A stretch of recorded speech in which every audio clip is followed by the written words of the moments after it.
ज़मरुद, क्या हुआ है? ईशा की जैकेट ये हमारे कपड़ों की अलमारी में रखी हुई थी।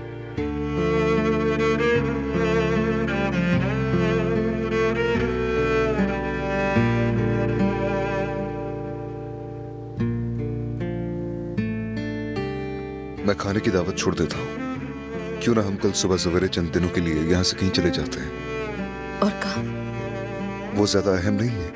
ऐसी बातें मत करो। मुझे पसंद आया तुम्हारा प्लान, लेकिन तुम्हें जाना चाहिए। तुम्हें यकीन है ना?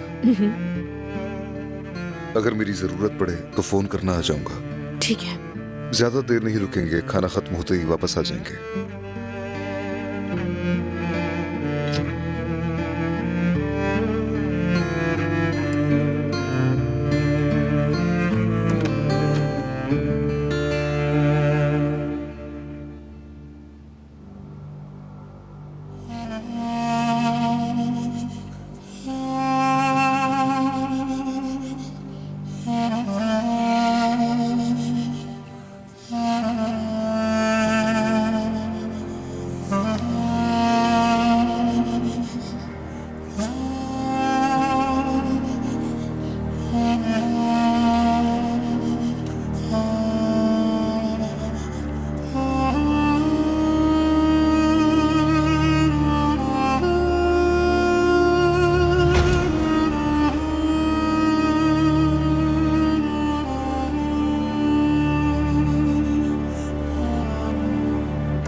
सोहा मेरी जान,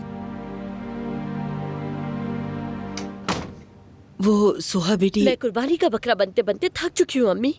मैं आप सबके बीच में फंस गई। हर बार मेरे साथ ही ऐसा क्यों होता है? हाँ, मुझे ये करने की जरूरत नहीं है। मैंने कह दिया कि मैं नहीं जा रही। ठीक है, मैं तुम्हारे बाबा को बता देती हूँ कि सोहा नहीं आ रही। फिर वो शिकायतें शुरू कर देंगे और सबकी शाम खराब कर देंगे। मैं ही क्यों बीच में फंसती हूँ? क्यों? हामिद से मोहब्बत तुम करती थी, तुम्हारे बाबा ने ये दुश्मनी शुरू की और अदनान ने इसे जारी रखा। और आपने बाबा को हामिद को मारने पर आमादा किया।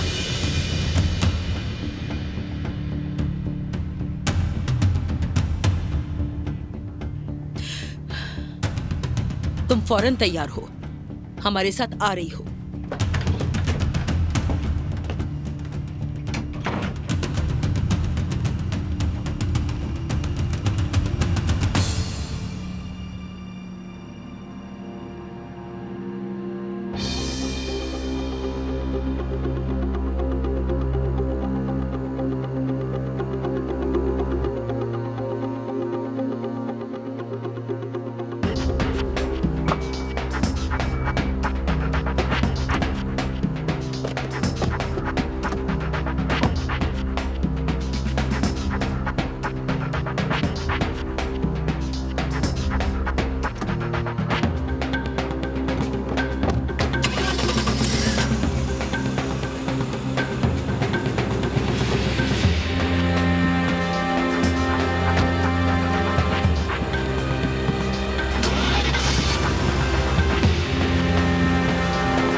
बेटा, तुम सबसे मुश्किल मरहला पार कर चुके हो, बस अब आगे देखो।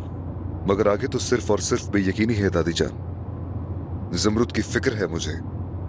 उसका दिल टूट रहा है, लेकिन वो कभी जाहिर नहीं होने देती।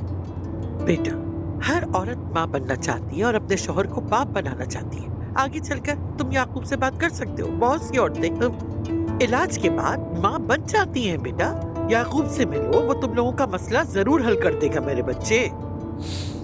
मुझे नहीं मालूम दादी, मैं बहुत परेशान हूँ और अब ये खाना भी अजाब है। अदनान, पुरसुकून रहो बेटा, खासतौर पर आज की शाम। उधर तुम्हारे चचा भी घबराए हुए हैं। बस उन लोगों के साथ मेहरबानी करके सुकून से खाना खा लेते। मुझे सिर्फ तुम पर ही भरोसा है बेटा, किसी और पर नहीं।